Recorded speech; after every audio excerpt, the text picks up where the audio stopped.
আচ্ছা, এটা কি আপনার বাড়ি? না, এটা আমার শ্বশুর বাড়ি। আমি রোজ এই বাড়ির সামনে দিয়ে যাই, আর আমার না খুব চেনা লাগে বাড়িটা।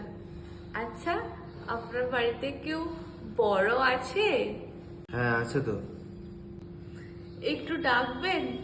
কি জানি, যদি সে আমায় দেখে চিনতে পারে, বা আমি যদি তাকে দেখে চিনতে পারি। ও বাবা, তোমার মেয়ে আবার গাঁজা খেয়ে বাড়িতে এসছে। কি আবার